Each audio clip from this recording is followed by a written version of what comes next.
pensamentos, pedir paz aos nossos amigos espirituais, que eles estejam conosco nesta manhã e tarde, e que aprendamos hoje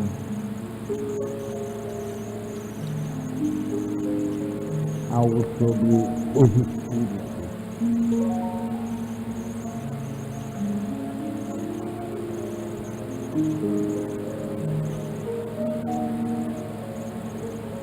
Cada um faz a sua prece.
Tá bom.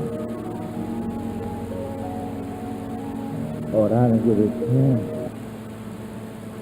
Porque tem gente ainda que faz o Pai Nosso, tem Deus Padre, Salve Rainha.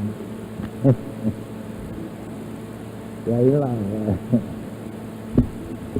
Eu sempre digo isso, porque eu sinto daqui a pessoa, né? Porque não falta de texto, aí fica assim, ó. Pensa que é dinheiro, mas não é o texto. É mesmo. Bom, antes vou dar uns avisos aqui. Primeiro, vocês tragam as notas fiscais. Acho que todo mundo aqui compra alguma coisa, né? Roupa, sapato, remédio, supermercado, não é? Peça nota fiscal. Eu peço. Eu fui tirar fazer uma transparência, depois de tarde a gente vai ter uma transparência, viu? Interessante, mas não é para ficar com medo não, viu, meu amigo? Aí a pessoa vem me dar um registro, não, eu quero uma nota fiscal, vocês são obrigados a me dar nota fiscal. Não é? Não é assim que a gente tem que fazer? Aí deram a nota fiscal, mas ela não queria dar não, a pessoa não queria dar não.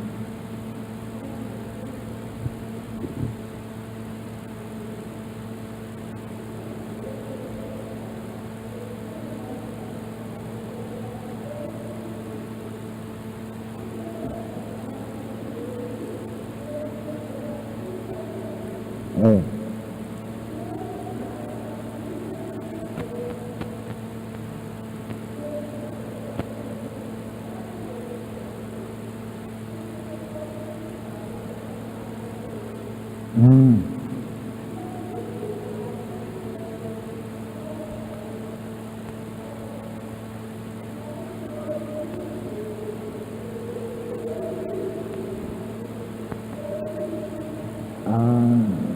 Só serve de 2005, né? Não. Esse mesmo só vai até o dia 30 de abril.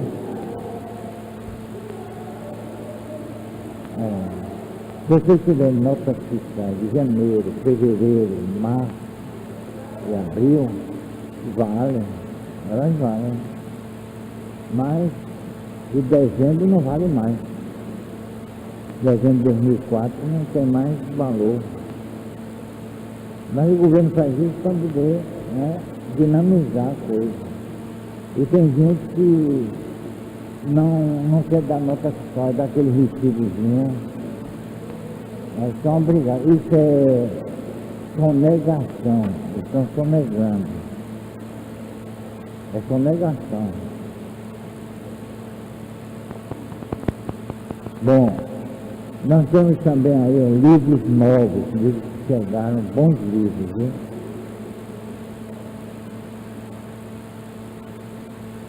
E o lançamento do livro no dia 15/4, Caminhos Sagrados da Magia. Essa é aqui mesmo. Às vezes a pessoa fica estranhando, Deus está enfatizando essa questão da magia. O que isso tem a ver com o espiritismo? Tem muito. O que não tem a ver com o espiritismo é autoajuda, autoconhecimento, busca do eu interior. Isso é tudo orientalismo. Você vai encontrar no taoísmo, no shintoísmo, no bushido. Bushido é uma espécie de religião que prevalece no Japão, né? Nos trabalhos dos tibetanos, os livros dos mortos dos tibetanos e outros livros por aí, né? Da de autoajuda, autoconhecimento, autoiluminação. Agora, isso aqui, como é da magia, e eu venho enfatizando, para que nós possamos conhecer o histórico, né? A saga das manifestações dos espíritos e o trabalho que os grandes mestres do espírito teve nesse processo de comunicação. Que a base da magia não é só a energia, a manipulação de energia, né? Magia negra, magia branca, não tem nem branca nem negra. Depende da direção, o direcionamento que se emprestar a essas energias. Mas a base da magia é a comunicação com os espíritos. E vocês veem que em várias escolas, até no Tibete, né? Como no Egito, na Mesopotâmia, todos esses povos mantiveram relacionamentos com os espíritos o tempo todo. Então a base do espiritismo, quer queiram, quer não, é justamente esse intercâmbio entre o mundo físico e o mundo espiritual. O próprio Kardec fala que o espiritismo é uma ciência que trata da natureza e da origem, né, das manifestações incorpóreas, das manifestações dos espíritos. Então é esse o trabalho. Daí é o chamado o fulcro, né? É a manifestação de tanto que quando Kardec, depois eu vou para o texto, mas fazer um preâmbulozinho, né? Quando Kardec lança o livro do Espírito em 1857, os ocultistas franceses, inclusive Elisas Lévy e outros que foram contemporâneos de Kardec, começaram a criticar Kardec. Dizendo que ele estava banalizando, vulgarizando esse intercâmbio entre o mundo físico e o mundo espiritual. Nenhum dos ocultistas, né, von Hellman, Lévy, e tantos outros, nenhum deles, nenhum, se aproximou de Kardec. Agora, já existia em 1600 um livro dos Espíritos. Já existia um livro com esse título, né? Como também Céu e Inferno, também já existia. Esse era de Swedenborg, Emmanuel Swedenborg. E também com um ocultista, mas um ocultista assim, a católica, né? O ocultista é mais ligado ao catolicismo do que... Ele fez uma mistura. Embora tenha sido considerado um gênio, mas fez uma mistura 80, né? Então Kardec sofreu, porque principalmente os magnetistas que também tinham alguma coisa sobre o ocultismo. Herdade de Teofrastes, né? De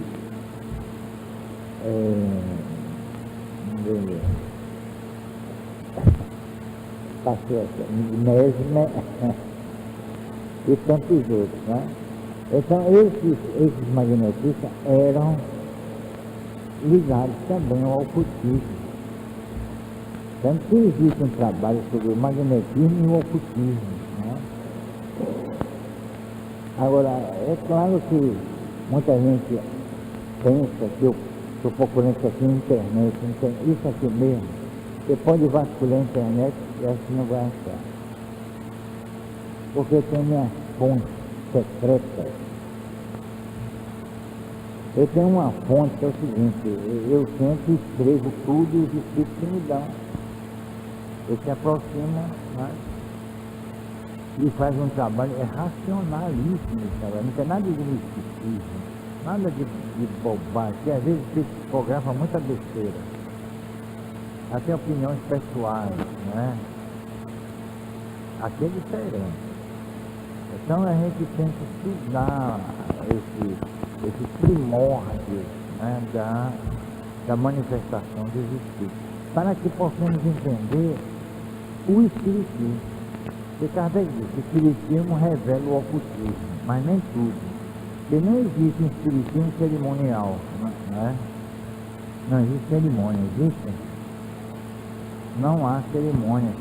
Foi justamente um dos pecados de Kardec não ter excluído o aspecto cerimonial que há entre o mundo físico e o transfísico.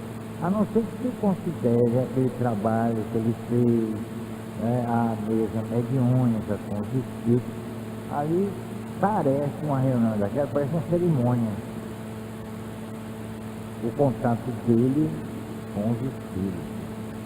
Na magia, eles têm seu contato, assim, in natura, dispensando os médiuns. É uma diferença entre a magia e o espiritismo. Basicamente, no espiritismo, há necessidade do médium para que o intercâmbio se perfaça, né? Se realize. Na magia, não. Por exemplo, Elissa Levi materializou, ela falando de Tiana, de Alexandria, e fez tantos milagres, entre aspas, talvez até mais do que o próprio Jesus. E nunca teve notoriedade nenhuma. Só quem conhece a Cona de Tiana é quem estuda, né? Estuda a magia. Embora ele não se considerasse um mago, né? Mas ele fez realmente trabalho notável no campo de curas espirituais. E ele tinha um poder de se transportar através do tempo, né? O que os grandes magos faziam. Eles volitavam e sabiam como, não é contrário à lei da gravidade não, mas diminuir o peso do corpo. Como eles faziam isso, né? Mais tarde vai ser chamado de levitação, estudada por coronel Albert de Rochat, que tem um livro sobre a levitação e a exteriorização da sensibilidade, né? E aí mostra, ele provou a emancipação do perispírito em estado sonambúlico, tanto provocado como espontâneo. Ele projetava o sensitivo, projetava o perispírito. Tanto que hoje, né, na Gestalt terapia na Alemanha, estão usando o Gansfeld, né? Você sabe, vou até fazer um teste sexta-feira aí sobre o Gansfeld, que é justamente o trabalho de derrochar, mas eles não citam derrochar, é assim, injustiça, né? Hoje, atualmente, estão fazendo Gestalt terapia, né? Gestalt é a questão do movimento, né? Então, eles estão fazendo teste de Gansfeld com sensitivos, que é mais ou menos, né, o trabalho realizado por o Albert de Rochat e Baradit também fez, mas de Rochat com Albert Dadouin de Rochat, era um conde, né, e era nobre. Então ele fez essa pesquisa de emancipação provocada do perispírito. Agora, antes de Derrochar, tinha Paracelso. E Paracelso também trabalhava com perispírito. Por isso que em questões não só da mediunidade, mas naquilo que chama de animismo, né, ou manifestações psíquicas, que é uma abreviatura, ou então manifestações theta psi-gama e até mesmo as theta psi-kappa. Isso são expressões que foram arranjadas pela parapsicologia e hoje está se certorando, embora na Europa, né, e eu tenho muitos institutos de parapsicologia que depois eu vou distribuir com vocês, hoje não, mas já não trouxe.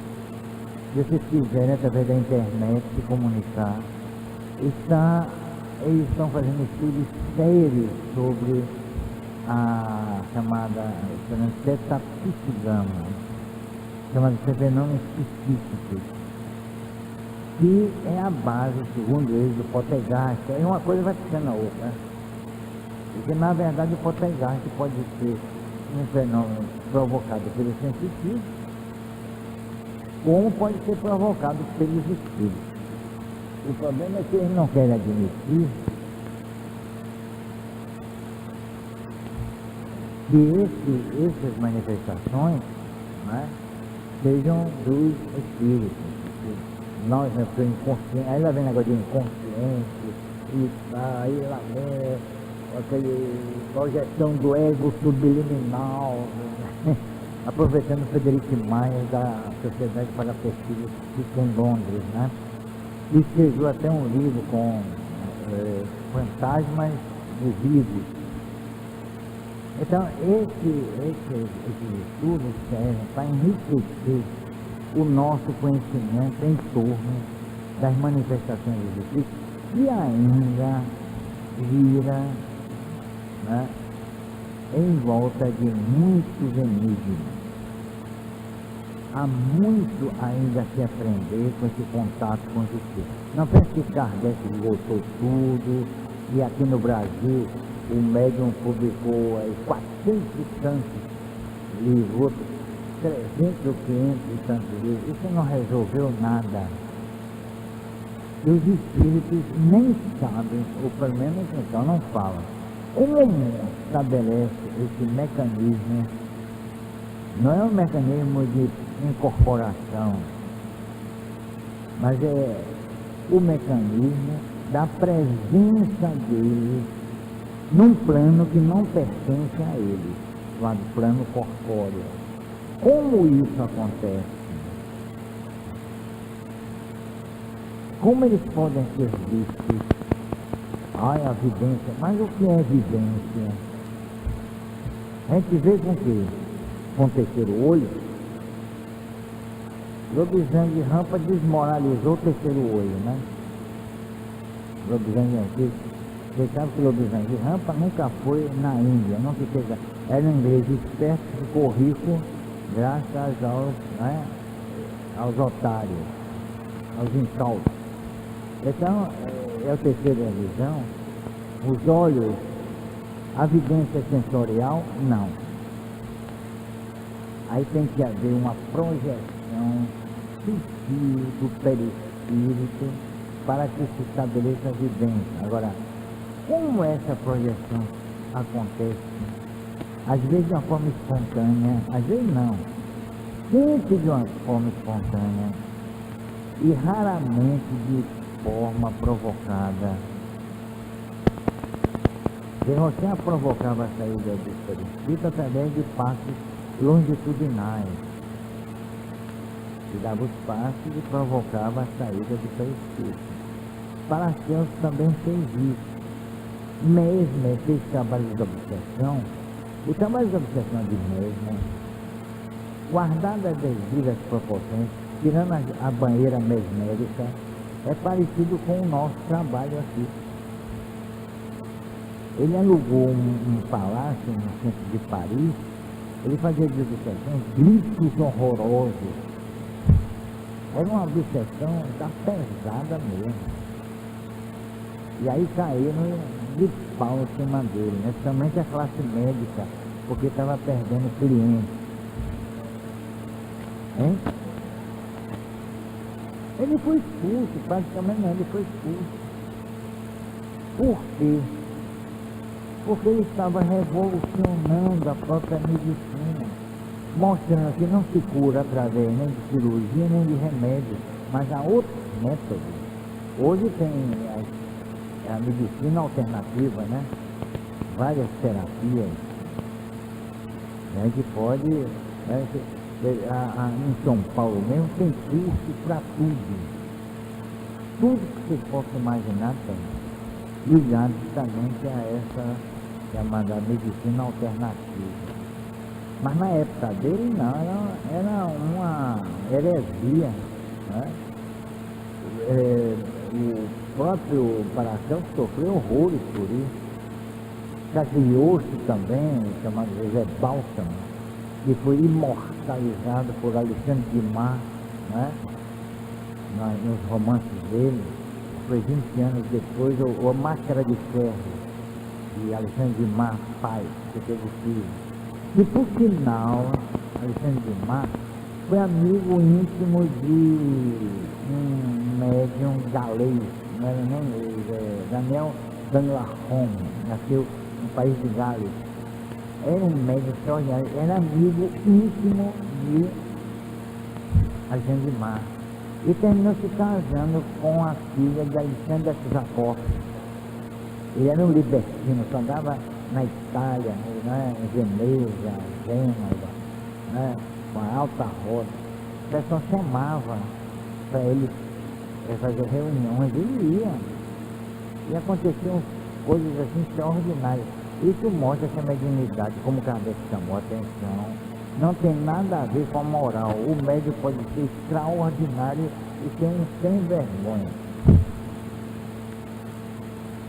Agora tem uma coisa. O tipo de espírito que é, né, que está ali presente. Aí vai estar de acordo com o aspecto moral do freguês, do médium, não é isso? Então o espírito, assim como também pessoas médiuns de terceiro mundo.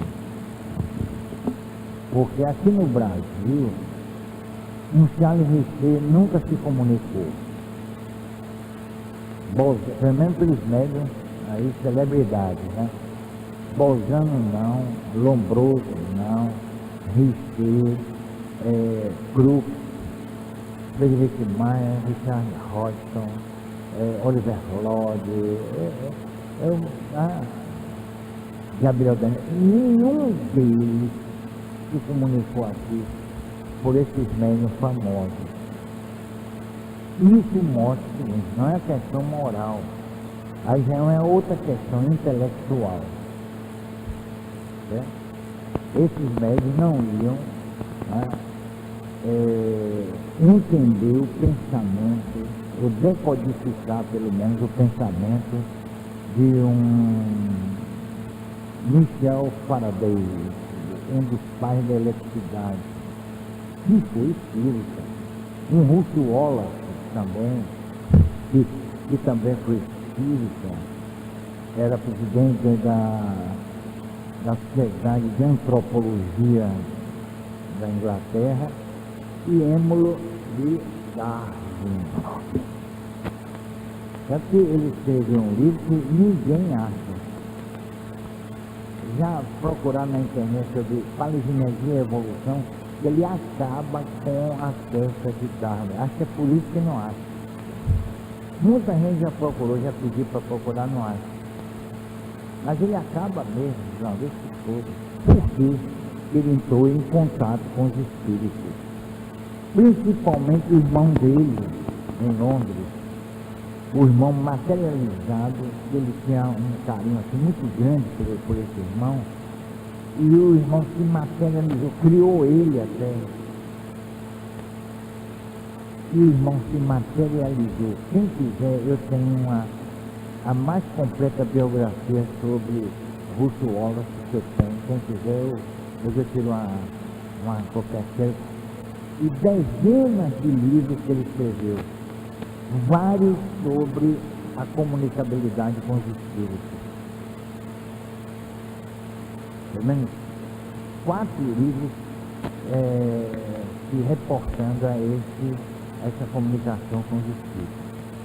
Então vocês veem que todo o trabalho, tanto da doutrina espírita, como da parapsicologia, como do ocultismo, todo ele é baseado justamente nesse processo de comunicabilidade.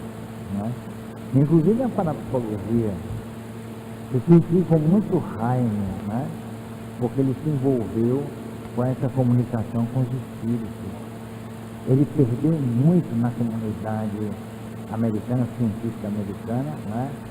Assim, você lá para o progresso da ciência e tal. Ele perdeu muito quando ele admite a existência de espíritos, ou a presença dos espíritos em muitos fenômenos que ele considerava fenômenos, né, chamados psíquicos, que nós impropriamente chamamos de anímicos. O animismo não tem nada a ver com espiritismo.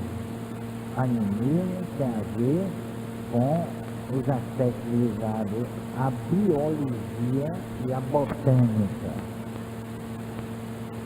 Mas tomaram de empréstimo aqui no Brasil, porque Kardec nunca falou em animismo. Kardec fala em manifestações psíquicas, nada com animismo. E Kardec já conhecia a psicologia, porque ele disse até que o sonambulismo era a luz projetada na psicologia. Isso antes de Charcot, antes de Breuer, antes de Freud, antes de Jung.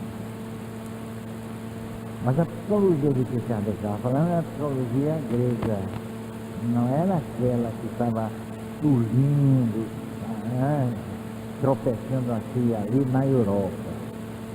Então ele estava admitindo a psicologia como o estudo da alma, e não com a conotação que hoje é dada à psicologia, que não tem nada a ver com a alma. E que tem é um tipo de alma que está ligada à alma, fundamentalmente, a estados, né, vamos chamar, como embaixo aí chamar, cerebrinos, né? Não tem nada a ver. Então a alma morre com o corpo, para esse corpo. E não está ligada a não é um ser independente, intelectualmente, moralmente, e em termos também de energia. Então existe uma independência, né?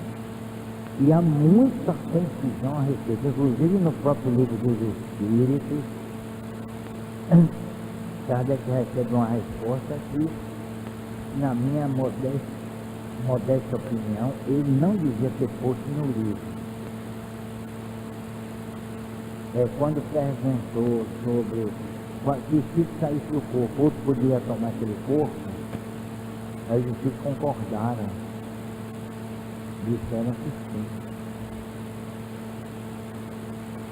Olha, isso abala de uma forma muito profunda a nossa doutrina. Porque quem plasmou aquele corpo é o espírito que está ali. Aí o outro vem com seu perispírito. E parece que somos iguais, mas não somos. Nem biologicamente, nem perispiriticamente. Aí vem outro espírito e toma meu corpo e vai viver com você. São os entrantes. Isso é impossível por causa do processo molecular. Cada espírito tem sua estrutura molecular, né? Diferente do outro. Aí o sujeito sai, ele entra. Aí teve uma pessoa chamada Martha O'Brien que escreveu um livro sobre os entrantes. E eu tenho a impressão que ela leu essa parte do livro dos Espíritos. É uma falha clamorosa. A gente pode até ser contestado aí, porque a pessoa estudar, né? Graças a Deus a gente não é contestado, porque o brasileiro não gosta de estudar. Se gostasse, a gente ficava ferrado, viu? Isso daí desequilibra. Kardec, ele deixou aí os espíritos, falaram que quem sai do corpo ele pode entrar, outro espírito pode entrar. Com uma falha clamorosa, infelizmente. Ainda bem que ele disse, espírito emite opinião pessoal. Senão, estava mais perdido ainda, não é? Então a gente tem que observar isso para a gente encontrar resposta na hora, viu, minha gente? Uma vez me interpelaram algo, tem um tempo, numa palestra, eu digo, olha, o problema de Kardec e dos espíritos, para mim, saiu, ninguém toma conta. Acho que é por isso que tem muita gente que tem medo de sair do corpo, né? E os espíritos vêm, e as ligações fluídicas que existem? Não é só pelo cordão umbilical, cordão de prata, não. Cada célula está ligada, eu chamo visgo de jato, até chamei, ao perispírito, para que o outro espírito supostamente tome aquele corpo, tem que primeiro dissolver, não é romper, bilhões de cordões fluídicos que ligam o perispírito ao corpo físico. Isso só acontece com a morte. Só a morte, né? Se você tem que sair do corpo, no transe, no sono, aqueles cordões não se rompem não, nem se dissolvem. Só com a morte. A não ser que o espírito queira um corpo morto. Aí vai virar zumbi, né? Como Jesus virou zumbi. Porque ele pegou o corpo dele, estava lá no sepulcro, né? Que não era caiado, era de pedra, e ele andou pela rua, ele era um zumbi, Jesus era um zumbi, era não era? Porque depois de morto, acabou, o espírito não volta, a ressurreição que arrasa é aí. Depois que o espírito sai pela morte, não retorna nem se a vaca tudo, nem o próprio Jesus, porque não foi materializado ou não morreu, né? E ainda foi visitar os apóstolos, quando os apóstolos se mandaram quando ele estava sendo crucificado. Eu, se fosse ele, não dava nem bola para os apóstolos, só para Madá, Madalena. Eu ia dar o maior desprezo aos apóstolos. Só ficou o irmão dele, Tiago, Madalena e Maria. Só os três. Todo mundo se mandou. Aí se fosse ele dava uma resposta. Bom, ele pegou a tolerância, né? Quem é que está falando? Onde é que você está, meu irmão? Ah, tá aí. Levanta a mão. Pode.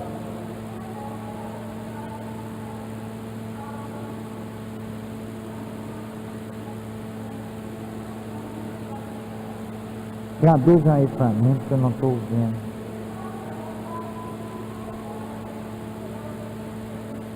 Eu não estou ouvindo nada. Diga aí, cara, o intérprete. Cadê o intérprete? Ah, agora sim. Ela levantou. Hein?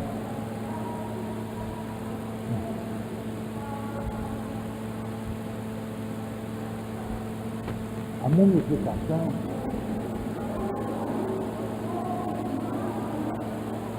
eu estou mais tudo do que eu estou pensando, viu? Peraí, diga aí que tem uma voz sonora aí. Ela está falando aqui. Ah, zumbificação? Eu nunca vi essa expressão, você inventou agora. Zumbificação. Era um cação zumbi que virou tubarão, pronto. Olha, existe um caso no Haiti, onde viveram os caunas, e vocês sabem que os caunas, por incrível que pareça, eu vou trazer um trabalho deles aqui, vocês vão ficar estarrecidos. Foram os primeiros, vejam só, eram os habitantes naturais dali da América Central, depois dos maias, tal, incas, eles viveram ali, talvez até antes, não me lembro. Esses caunas, né, eles falavam muito em energia e uma coisa interessante, em consciente e inconsciente. Eles sabiam, antes de Janeiro, de Sarko, de Kardec, eles falavam consciente e inconsciente. Eles não admitiam o processo dos zumbis, que se realizava através de uma cerimônia. Teve um zumbi, era Papa não sei que lá da França, que um antropólogo inglês, mais modernamente, ele entrou em contato com esse zumbi, fez uma entrevista com ele.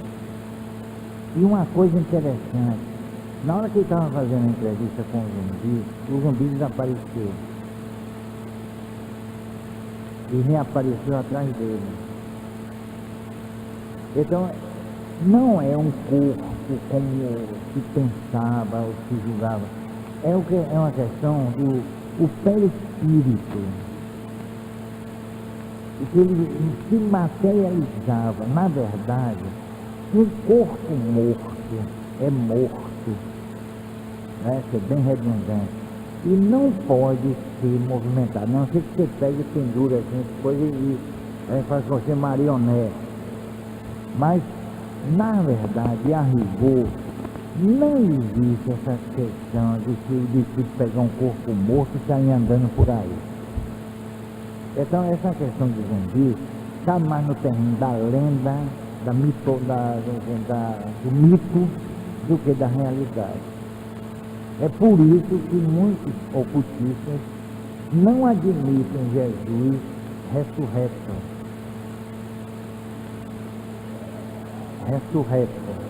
Está ligado à ressurreição. É que usar um termozinho assim mais para vocês, só um pouco. Aí é resultado. Eles não admitem, eles dizem o seguinte, duas hipóteses, como eu disse. Ou ele não morreu, ou é materialização. Dos dois juntos. Mas ele pegar o corpo dele, olha, assim que o espírito deixa o corpo, ele começa um processo da decomposição, lentamente, até se evolarem aqueles fluidos que davam a ele a rigidez cadavérica.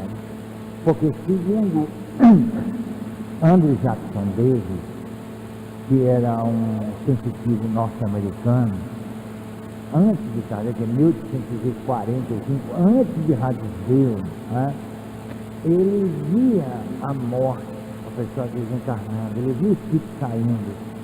E aí o espírito sai, como eu botei no livro meu, pelo crânio. Ele não senta e sai e vai andando, não. Ele sai pelo crânio. E aí, nesse processo, vão se rompendo os laços fluidos que ligavam o corpo físico ao perispírito. Então, ele assistia a esse processo e descreveu. O espírito, às vezes, ele encontrou um caso de um espírito que quis voltar para o corpo. Não conseguiu. Porque os laços que eu prendia seu perispírito ao corpo, se dissolveram. Ele não volta nunca mais. É uma coisa definitiva a morte. Agora, você sabe, pelo transe, pelo sono, um transe farmacógeno, um transe mediúnico, um transe comatoso, né? O coma. Mesmo o coma induzido, saiu e volta. Agora, ninguém, pelo menos, eu procurei pesquisar, ninguém, mas ninguém mesmo, volta para pegar outra vez. Não tem volta. Saiu, acabou. Aí ele pode ir embora, porque se ele ficar preso ao corpo, aí é uma questão mais ligada, né, ao seu psiquismo. Por exemplo, no livro de Divaldo, Além da Morte, aquela Otília, né, ficou 15 dias preso aos seus despojos carnais. Ele entrou em decomposição e ela lá, mas ela estava sofrendo porque ela não conseguiu se desvencilhar do corpo físico. E muito assim acontece, com muita assim acontece. Retornar, jamais. Então ele já tinha viu um espírito sem voltar ao corpo que tinha deixado. Mas não voltou mesmo, não tem mais condição. É por isso que esse negócio de ressurreição de Jesus é uma balela, não existe, é mentira. E ressurreição, em outros aspectos, é que a pessoa vai ser julgada a tomar um corpo. Que corpo? Corpo coisa nenhuma. Então é impossível o retorno. Mesmo com os zumbis, né? Que é um mito. E eu vou trazer aqui um estudo sobre isso e provar que é um mito, que não existe, nunca existiu.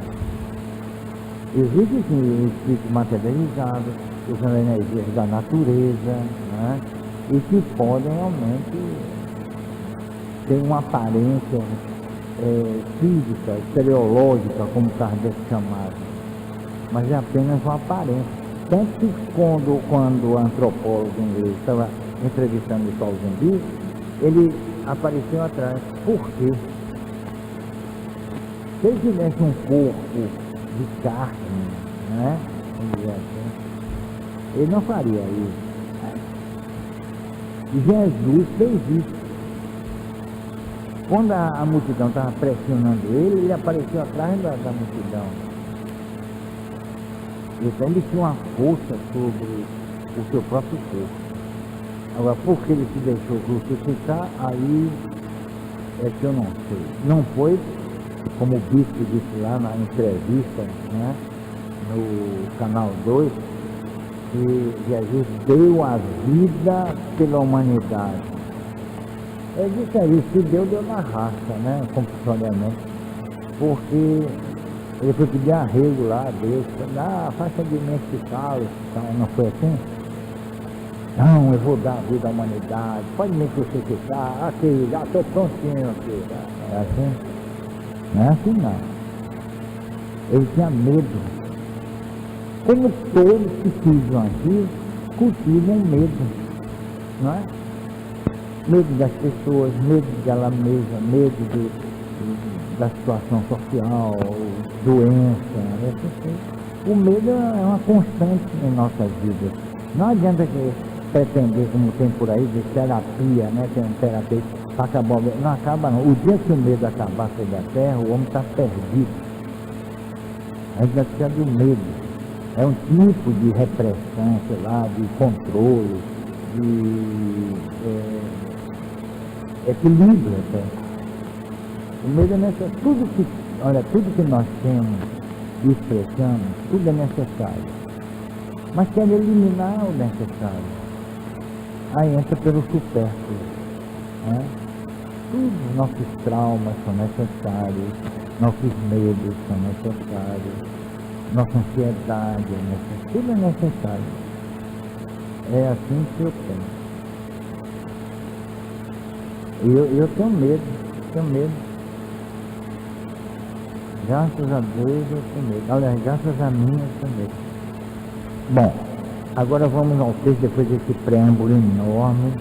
Se preocupe que não vai empatar o almoço de você. Segundo Eliphas Levi, magia é a ciência tradicional dos segredos da natureza que nos provém dos magos. Quem quiser fazer pergunta pode fazer, interromper, viu? Ó, dentro do texto, ou melhor, dentro do assunto. Por meio dessa ciência, o adepto pode atuar sobre-humanamente, ou seja, de uma maneira que não está ao alcance dos demais homens. Aos magos são indispensáveis 4 tipos. Inteligência esclarecida, pelo estudo. É que no Brasil tem poucos magos, não é?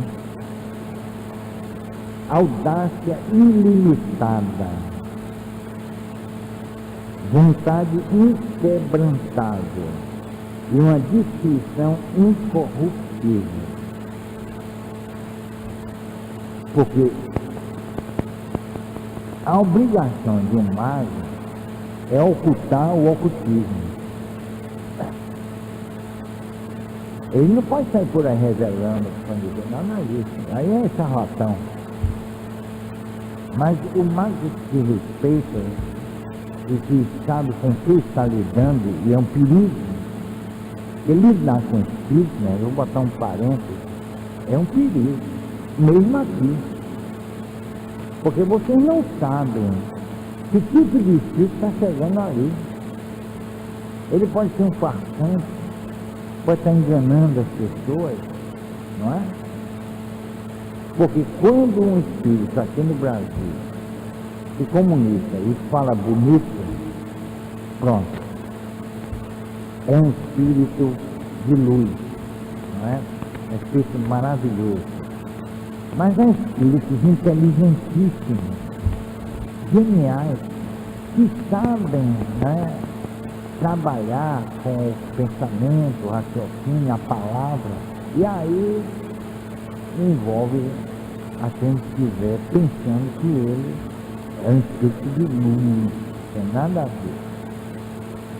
Não se deixem levar, como eu nunca me deixei levar, o verborrea, né? A síndrome de Astromarco, que chama assim. Ele fala bonito e tal, eu não entendi nada, mas que foi bonito, foi, não é? Isso mostra que ali tem um espírito farsante. Quanto mais difícil o médium falar, mais cuidado a gente tem que ter com ele e com quem está com ele. Os espíritos chamados elevados, né, que eu acho até estranho, chamar de elevado, eles são simples. E esses pensamentos são profundos, mas eles cercam esses pensamentos de uma simplicidade assim fantástica. Então começar a falar dos filhos, dos termos, tal, complicado. Tem gente que tem o poder de decorar, né?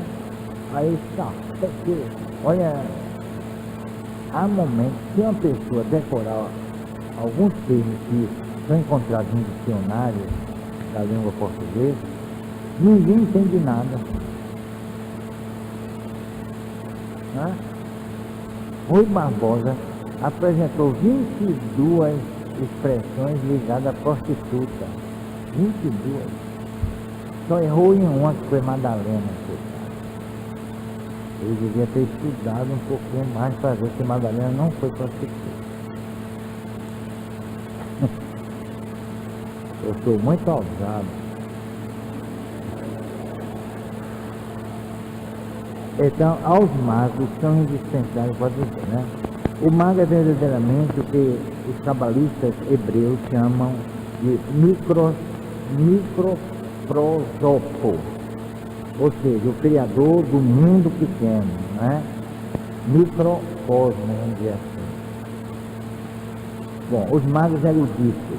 Os magos eruditos receberam influência de três notáveis tendências: o hermetismo, a cabala e o misticismo cristão. O hermetismo, vocês sabem que vem de Hermes, né? Hermes trimegista, quer dizer, 3 vezes mestre. Alguns autores dão outras interpretações a respeito de trimegista, né? Mas a acepção real é 3 vezes mestre. A cabala, ela é de origem judaica. Agora, uma coisa interessante, ela não nasceu com Salomão, com aquele processo ligado às clavículas de Salomão, né? Que é representado pelo pentagrama. E o pentagrama, aliás, tem uma característica interessante. Ele, quando é com a perna para cima, é ligado à magia branca. Quando são 2 pernas para baixo, que representam os pés da cabra, é de magia negra. Então, quando vocês viram o pentagrama com 2 hastes para baixo, cuidado, viu? Aí representa a magia negra. Mas, como eu disse, não existe nem negra nem branca, mas os cabalistas entenderam de fazer uma divisão entre magia branca e magia negra. Então, a cabala, por incrível que pareça, nasceu numa cidade francesa chamada, numa região chamada Provence. Não nasceu no Êxodo, durante o Êxodo, nem em Jerusalém, nada assim. Ela nasceu numa comunidade judia, já com a diáspora. Depois da diáspora, foi quando nasceu a cabala. Dizem que foi com Abraão, mas não foi nem com Abraão, nem com Moisés, nem com Enoque, né? Nem com Isaías.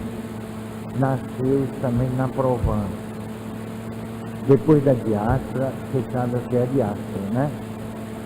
Depois do ano 70, da chamada Era Cristã, houve então a invasão da Palestina por tropas romanas, por ordem de Vespasiano. E aí arrasou com tudo. Os templos, o sinédrio acabou, tudo, destruíram tudo.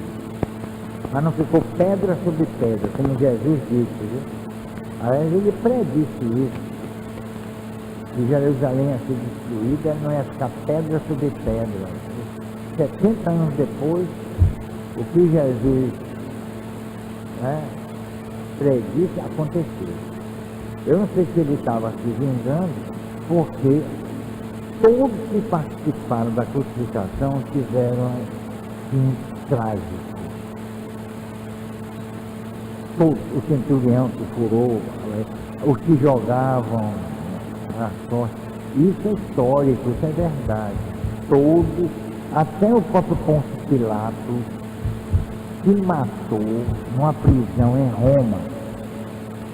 Ele foi preso e foi levado a Roma, mas não foi porque matou Jesus, não, foi por outras questões. Aliás, foi porque matou Jesus, né? Porque o imperador romano, na época, ficou doente e soube que na Palestina tinha um homem que curava. Aí que levasse esse homem para Roma. O homem, no caso, era Jesus. Mas quando os mensageiros do imperador chegaram à Palestina, em Jerusalém, Jesus já tinha sido sacrificado. Aí perguntaram quem foi o responsável, os judeus souberam, foi ele, né?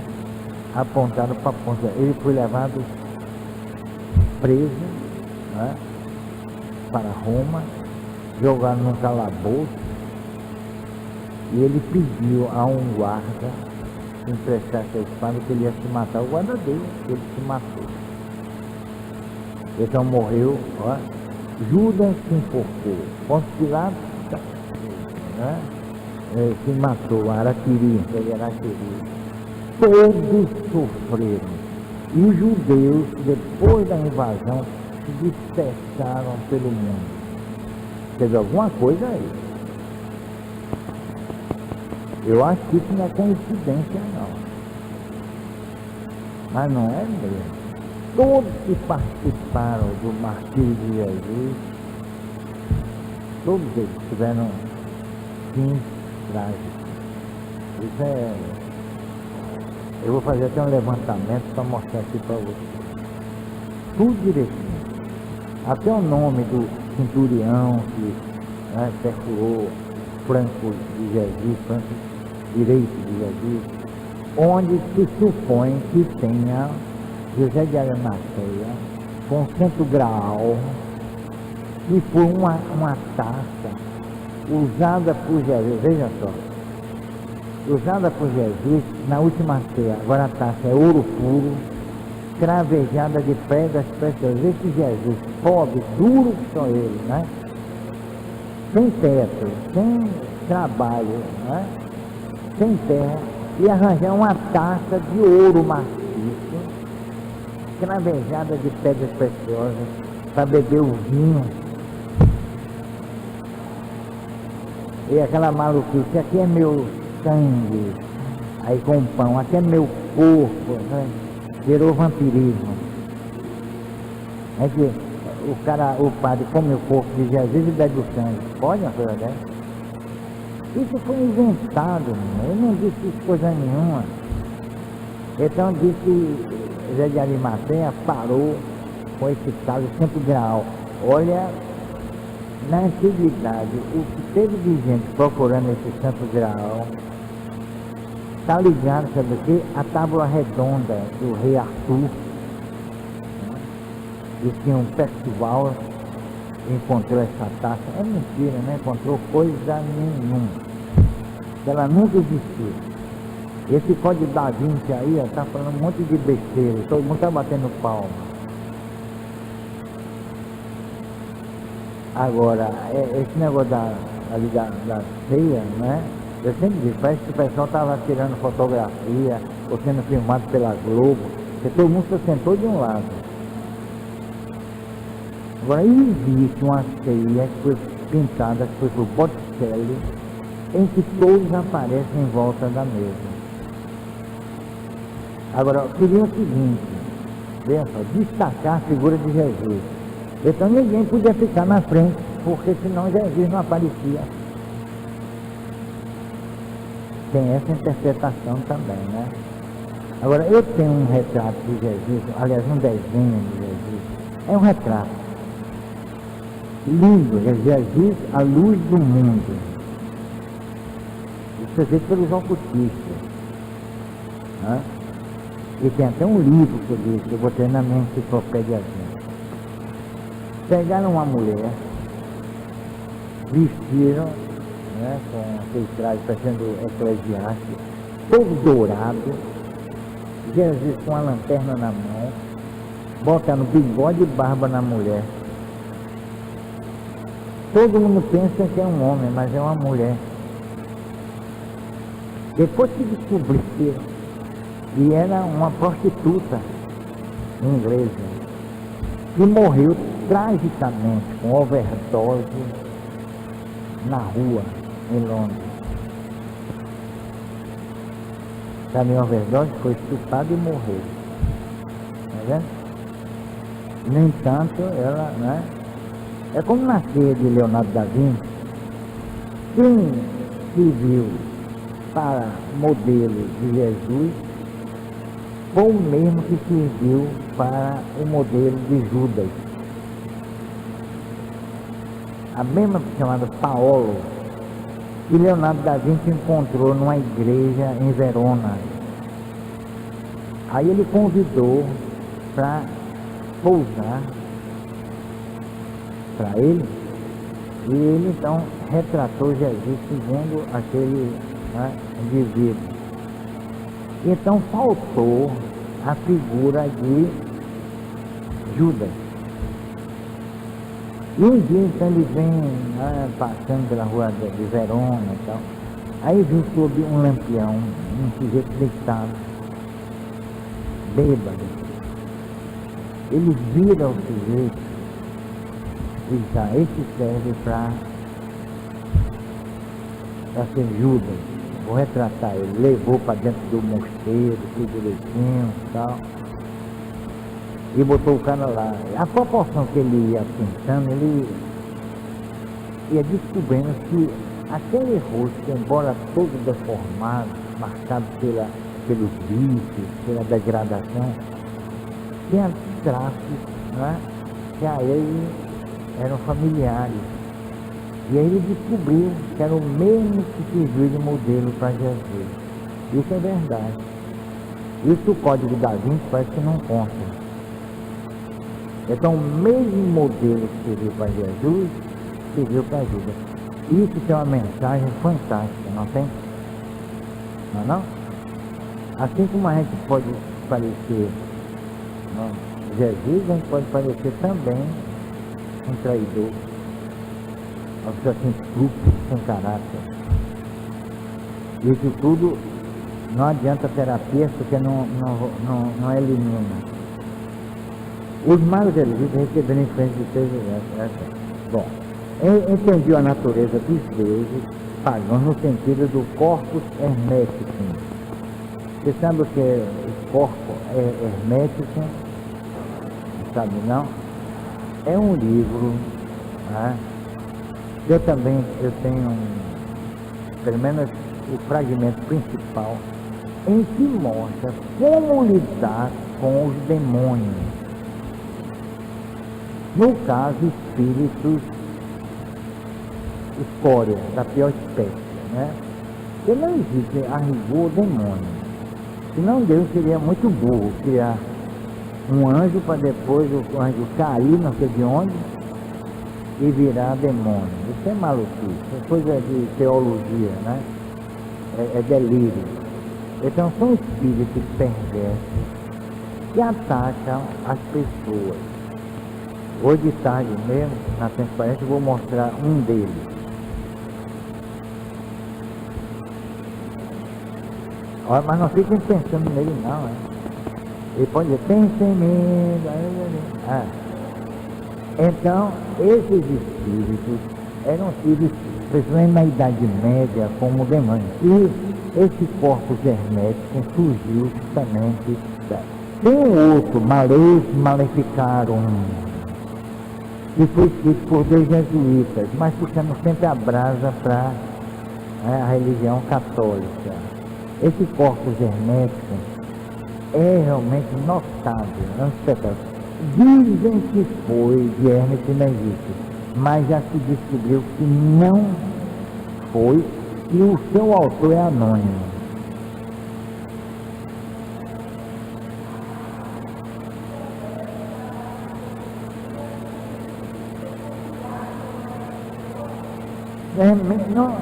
Às vezes não tem ligação, por exemplo, os íncubos e súcubos, eles não têm ligação nenhuma, eles vêm pelo sexo. São espíritos ligados ao sexo. Agora, criaram a imagem desses íncubos e súcubos, né? A imagem é como se fosse um monstro, é como se fosse um demônio, entendeu? Mas não, são espíritos sexólatras, entendeu? São espíritos que só pensam naquilo, entendeu? Então eles são atraídos, muitas vezes, pelo comportamento desregrado de homens e mulheres. Íncubos são espíritos, né? Isso. Às vezes é um só. Agora, mais do que nunca, é um só. Ele se torna íncube e ataca os homens. E se torna súcubo e ataca a mulher. É aquele problema da androgenia, não é? de que os gregos falavam. E nós temos a parte masculina e feminina, não é? Eles chamam de androgenia. Não é hermafrodita, não, androgenia. E tem a mesma lenda de Adão e Eva entre os gregos. Então, e essa lenda dos gregos é anterior à lenda do Velho Testamento. A do Velho Testamento é 1500 anos antes de Jesus. A dos gregos é muito mais antiga.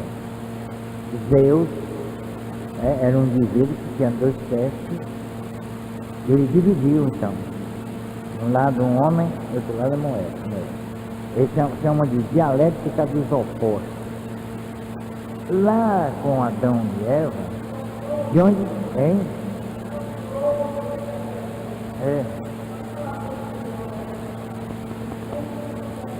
É o côncavo convexo.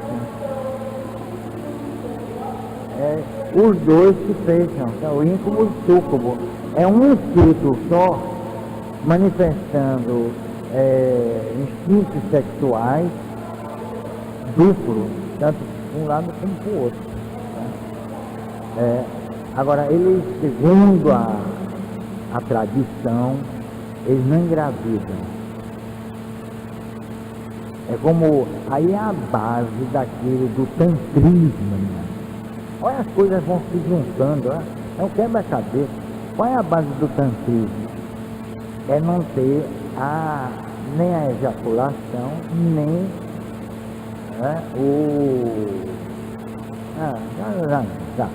já está, né?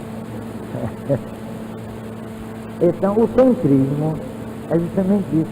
A pessoa passa o dia todo mantendo relações sem ter qualquer tipo de manifestação ostensiva do ectoplasma, porque é ectoplasma. Eu já cheirei o ectoplasma, é parecendo esperma. Então, é a mesmo cheiro, porcaria mesmo. Chega a dar vontade de aí entra as energias sexuais, problemas da energia sexual, que é a energia mais forte que existe no universo. E não é bem dirigida. No dia que o homem cair nessa realidade, aí a coisa vai mudar em nível até moral. Então o tantrismo é baseado no quê? Nesse relacionamento. A mesma coisa que aconteceu no Ocidente em relação a essas